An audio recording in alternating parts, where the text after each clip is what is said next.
तो आदाब, नमस्कार, गुड इवनिंग, सत श्री अकाल। एक बार फिर आप तमाम लोगों का स्वागत है क्राइम तक की कहानी के इस एपिसोड में। उम्मीद है पूरी फैमिली अच्छी होगी, अपना और अपनों का ख्याल रख रही होगी।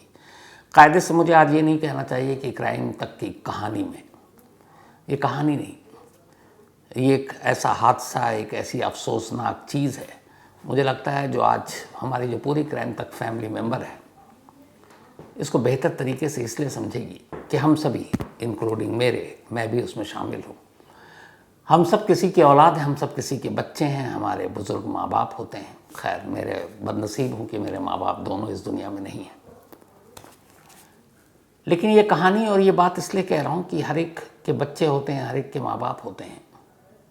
सूरत से एक ऐसी कहानी आई है और एक माँ बाप ने एक आखिरी ख़त लिखा है। ख़त कनाडा में रहने वाले अपने बेटे के नाम लिखा है, लेकिन पैगाम शायद हर माँ बाप के नाम पर है। सूरत की ये कहानी, ये ख़त आपको बताऊं, पढ़ाऊं, उससे पहले 2-3 इंसिडेंट जिनके बारे में आपको बताना चाहता हूं। कुछ वक्त पहले की बात है। अमेरिका में एक लड़का नौकरी करता। माँ बाप ने उसे बड़ी मेहनत मशक्क़त सब कुछ दांव पर लगाकर भेजा कि जाओ बेटा, तुम खुश रहो। उम्मीदें भी थी कि बेटा वहाँ काम करेगा, माँ बाप की यहाँ ज़िंदगी बदलेगी। माँ बाप बुज़ुर्ग थे, बेटे ने शादी की, पत्नी, बच्चे हुए, अमेरिका में खुश और खुशहाल ज़िंदगी। इधर बूढ़े माँ बाप अकेले रह रहे हैं, वो भी दिल्ली में। माँ बाप धीरे धीरे बहुत बुज़ुर्ग हो जाते हैं और बीमार रहने लगते हैं। एक दिन फादर को अटैक होता है, वो पैरालाइज हो जाते हैं, हाथ पैर काम नहीं करते, बिस्तर पकड़ लेते हैं। जो उनकी बूढ़ी बीवी है वही अब उनकी सब कुछ देखभाल करती है। पति हाथ पैर हिला नहीं सकता, बिस्तर से उतर नहीं सकता, तो वो सोची कि हर वो चीज़ पत्नी कर रही है। और धीरे धीरे पत्नी बीमार, अब उनकी हालत ऐसी कि बिस्तर से उठा नहीं जा रहा है। लेकिन दोनों बूढ़े पति पत्नी एक दूसरे का सहारा बने हुए हैं। एक रोज़ सुबह पत्नी उठती हैं और देखती हैं कि पति की कोई हरकत नहीं है। वो आवाज़ देती हैं, बड़ी मुश्किल से करीब जाती हैं, हिलाती डुलाती हैं, कोई उधर से हरकत नहीं। पति की मौत हो गई थी। मौत का जैसे ही यकीन हुआ, पत्नी शायद अब तक अपने पूरे जिस्म की ताकत को इसलिए संभाली हुई थी कि वो अकेली है, अपने पति की हिफाजत करनी है, उसकी देखभाल करनी है। लेकिन जैसे ही लगा कि पति की मौत हो चुकी है, उसका शरीर भी हार गया, वो गिर पड़ी। बड़ी मुश्किल से सामने एमटीएनएल का लैंडलाइन फ़ोन रखा हुआ था, वहाँ तक पहुँचने में ही उन्हें काफ़ी वक्त लगा। घिसटती हुई फ़ोन तक पहुँची। फ़ोन एक एनजीओ को मिलाया।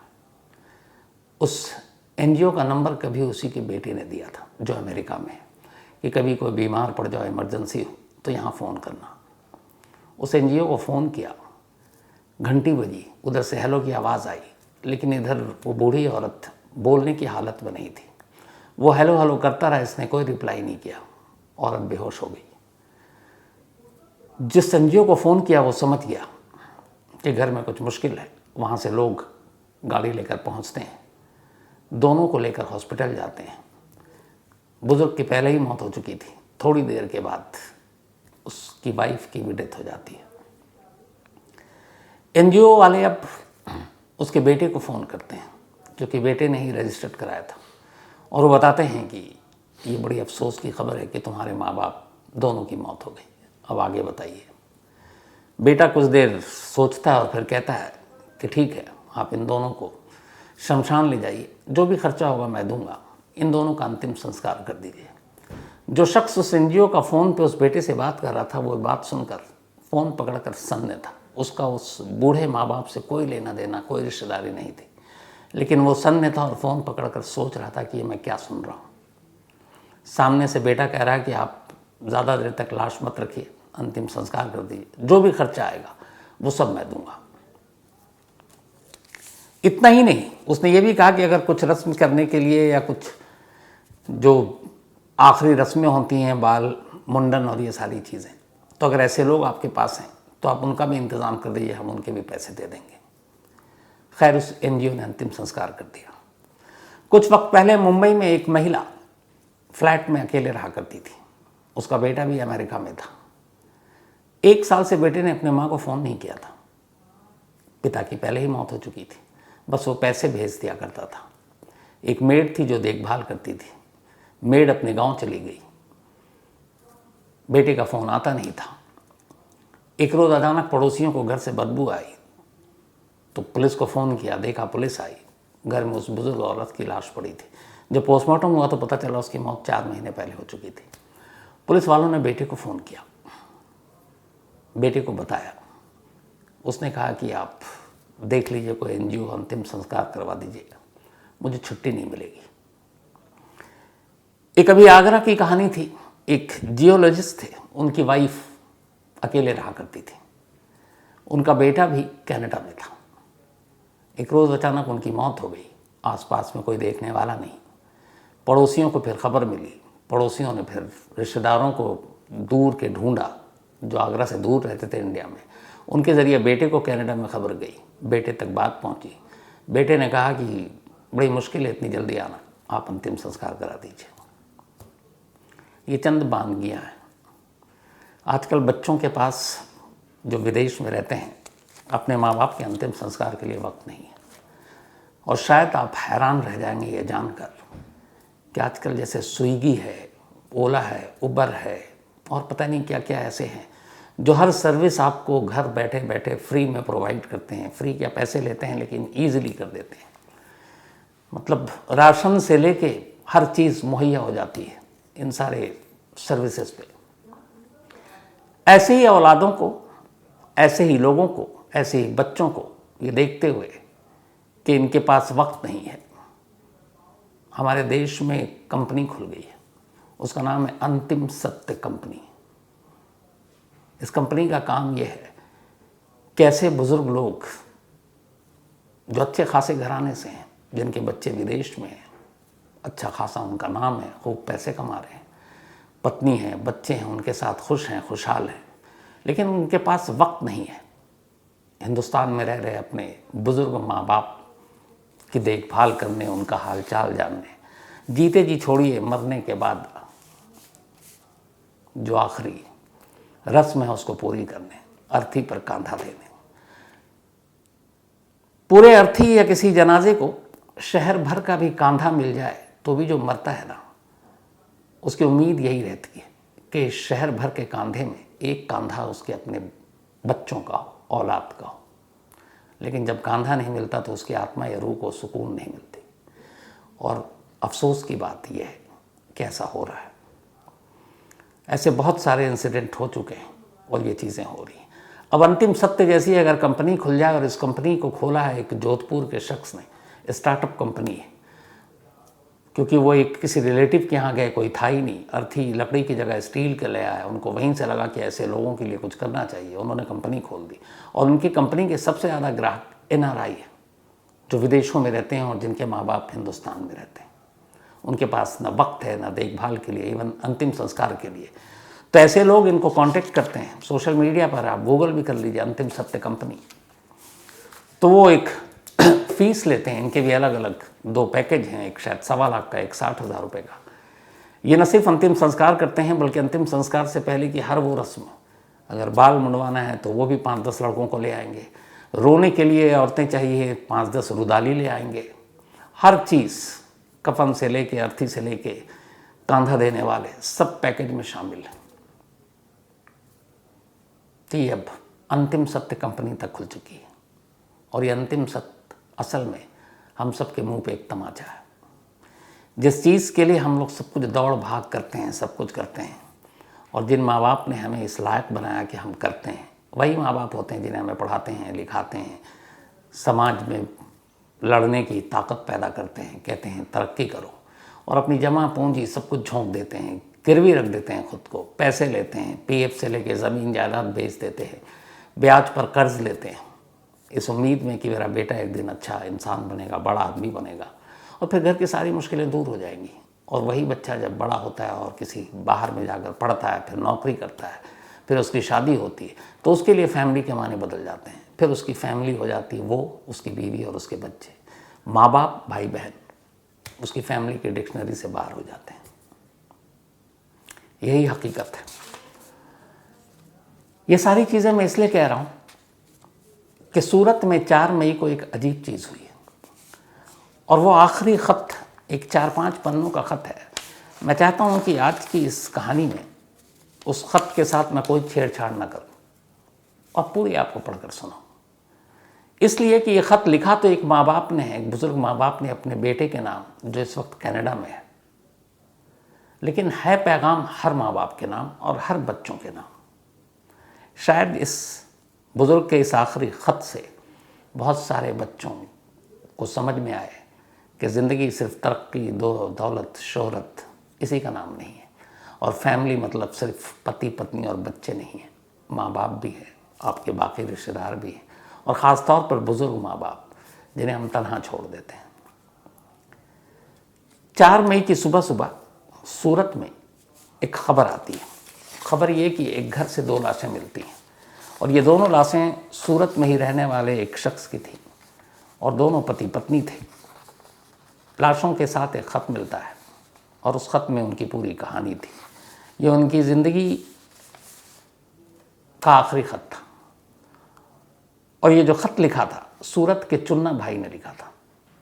चुन्ना भाई और साथ में उनकी वाइफ मुक्ता बेन, इन दोनों ने वक्त से पहले दुनिया छोड़ दी, और जाते जाते एक ख़त लिखा अपने बेटे के नाम और अपने कुछ रिश्तेदारों के नाम। और इस ख़त में जो आखिरी लाइनें हैं वो शायद किसी भी रिश्ते को झकझोर कर रखते।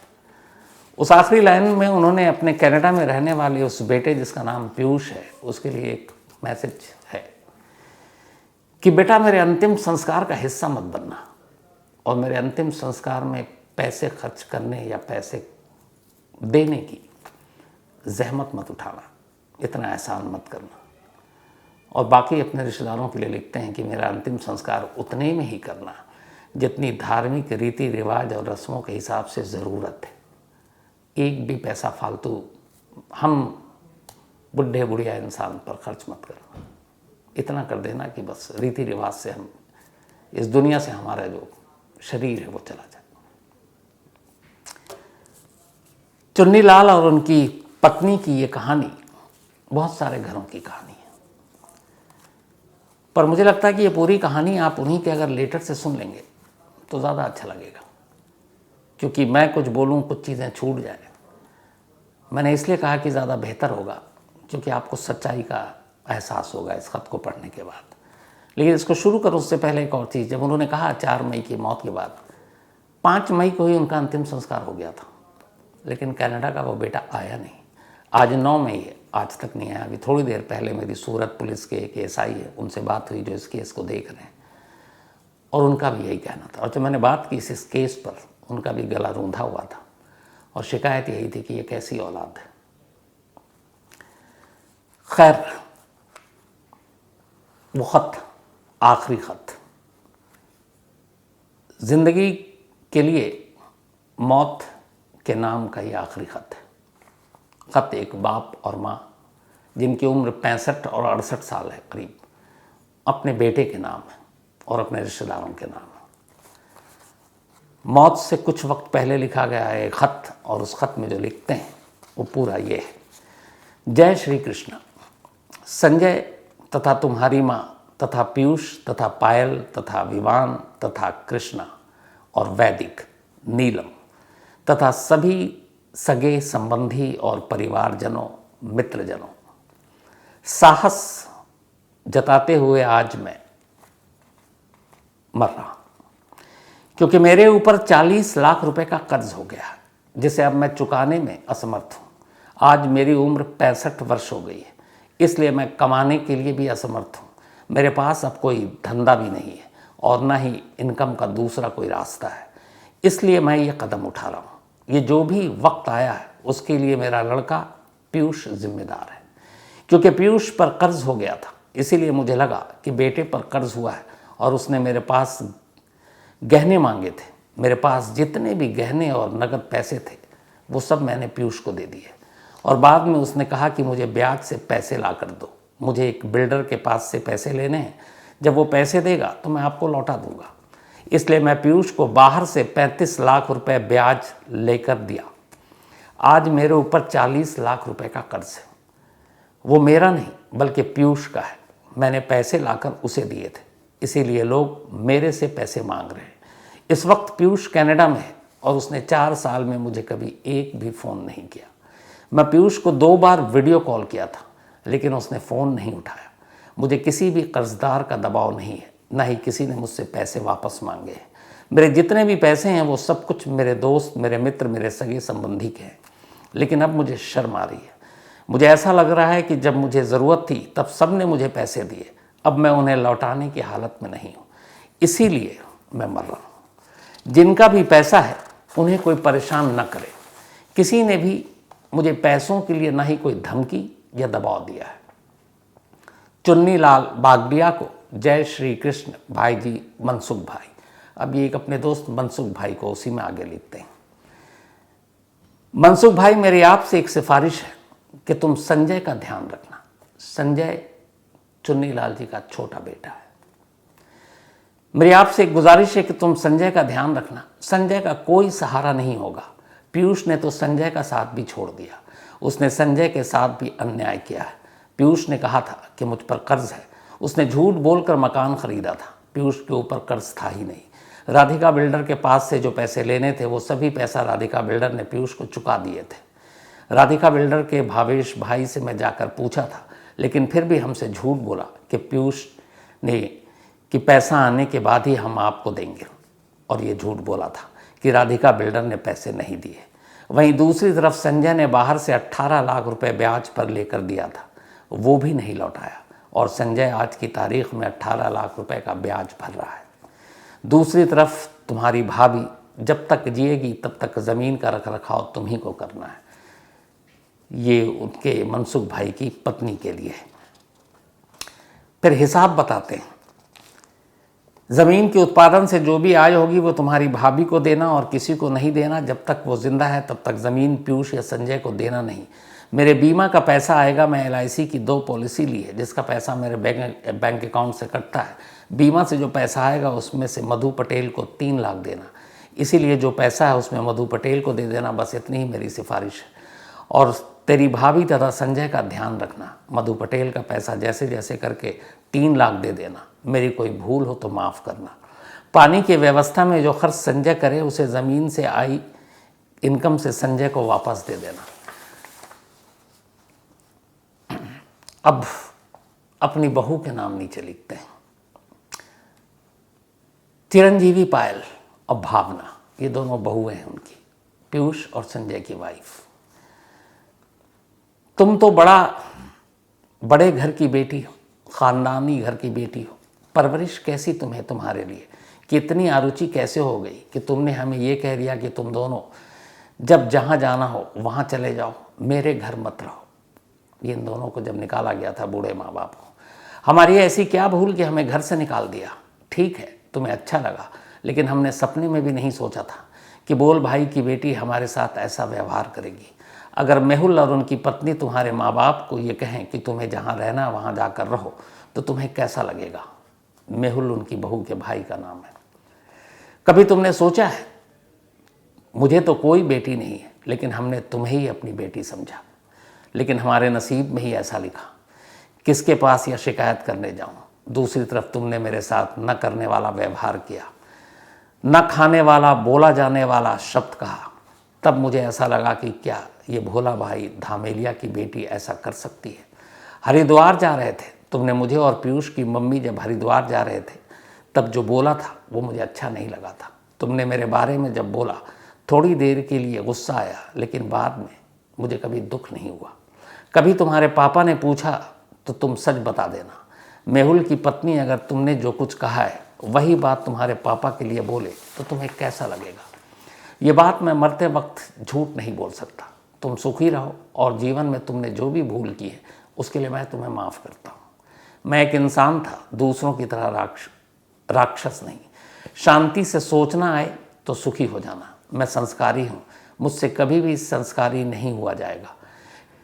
कृष को संभालना, कुछ ज़्यादा लिख दिया हो तो मुझे माफ़ कर देना। रुपए जिसने मुझे लेना है उसकी सूची नीचे है। अब कुछ ने उन्हें कर्ज दिए थे, उनकी भी लिस्ट बनाए। अब ये जो आखिर में लिखते हैं कि पीयूष, जब मेरा अंतिम संस्कार हो तो तुम इसमें शामिल मत होना। मेरे अंतिम संस्कार के लिए तुम्हें खर्च करने की भी ज़रूरत नहीं है। उसके बाद माँ और बाप दोनों का नाम। 4 मई की ये बात है। सुबह जिस वक्त चुन्नीलाल और उनकी वाइफ ने अपनी ज़िंदगी ख़त्म की, तब उनके ठीक बराबर के कमरे में उनका छोटा बेटा संजय अपनी बीवी के साथ सो रहा था। अब ये सारी कहानी तो आपने सुन ली। इसके पीछे की कहानी क्या थी? तो पीछे की कहानी ये थी कि चुन्नीलाल के 2 बेटे। चुन्नीलाल की ज़िंदगी बहुत अच्छी चल रही थी, पढ़ाया लिखाया, बेटा बड़ा हुआ। पीयूष ने कहा बिज़नेस करेंगे। उन्होंने अपनी जमा पूंजी लगा दी, उसने सब डुबा दिया। फिर उसने कहा कि मैं फिर से करूँगा, आप हमें मम्मी के गहने दे दो, गिरवी रख देंगे। उन्होंने गहने दे दिए अपनी पत्नी के। जो उनके पास जमा पूंजी थी वो भी लगा दिया, वो भी डूब गया। फिर उसने कहा कि आपके बहुत जानने वाले हैं, आप कर्ज ले लो ब्याज पर, पैसे मैं चुका दूंगा जैसे ही मेरा धंधा चमक उठेगा। उन्होंने 35 लाख रुपए अपने सगे संबंधियों से लिया, वो भी नहीं चला। तो फिर उसने कहा मैं और ज़्यादा कमाने के लिए कनाडा जाता हूँ, थोड़े और पैसे दे दीजिए। उन्होंने और पैसे दिए, अपने आप को और गिरवी रखा, और फिर वो 4 साल पहले कनाडा चला गया। कनाडा जाने के बाद आज तक पीयूष ने अपने माँ बाप को एक कॉल नहीं किया। ये लगातार उसके फ़ोन पर करते रहे, उसने फ़ोन नहीं उठाया। पीयूष ने अपनी बीवी पायल और अपने बेटे को उस घर से बाहर निकाला और उसी सूरत में एक दूसरे घर में दोनों को रख दिया ताकि वो उसके माँ बाप से दूर रहे। माँ बाप कोशिश करते रहे। ये भी था कर्जदारों का कि पैसे लिए वक्त पे देने, शरीफ आदमी, हालांकि कोई मांग नहीं रहा है इसलिए कि उनकी इज्जत भी थी, पर उन्हें खुद शर्म आ रही थी कि कैसे लौटाऊं, नज़रें नहीं मिला रहे। इसी दौरान, इसी साल के शुरुआत में, शायद जनवरी या फरवरी का महीना था, उन्हें पता चला कि पीयूष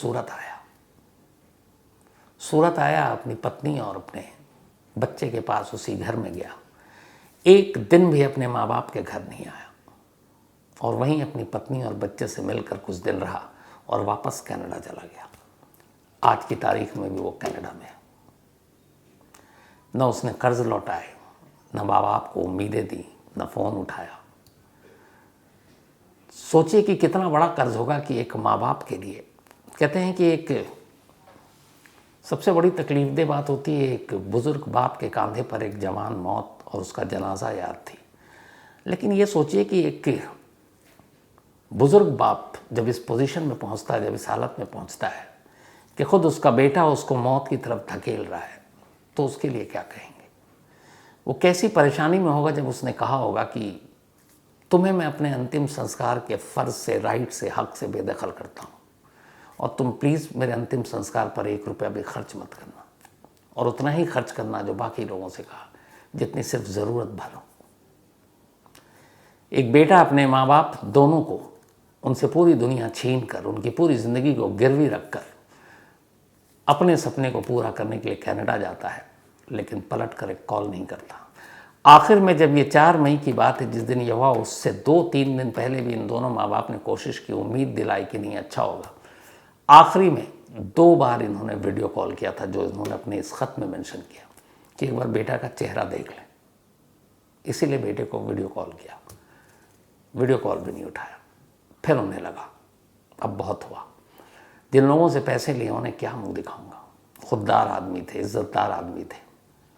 फिर उन्होंने अपनी बीवी मुक्ताबेन से बात की और आखिरी ख़त लिखा। ख़त ज़िंदगी का, लेकिन मौत के नाम। ख़त बेटे के लिए, लेकिन हर माँ बाप के लिए। इससे शुरू में जो आपको मैंने बताया था, ऐसे बहुत सारे इंसिडेंट देख चुका हूँ, लेकिन इससे बड़ी शर्म की बात क्या होगी कि एक सभ्य सोसाइटी और सभ्य समाज में किसी को स्टार्टअप कंपनी अंतिम सत्य के नाम से खोलना पड़े। ये अंतिम सत्य, इससे भयानक सत्य कुछ नहीं हो सकता। आप सभी इसको सोचिएगा ज़रूर। तो कहानी में आज इतना ही। अब आपसे मुलाकात होगी कल रात 9 बजे किसी नई कहानी के साथ। तब तक अपना और अपनों का ख्याल रखिएगा, ख़ास तौर पर अपने बुज़ुर्ग माँ बाप का। Thank you very much.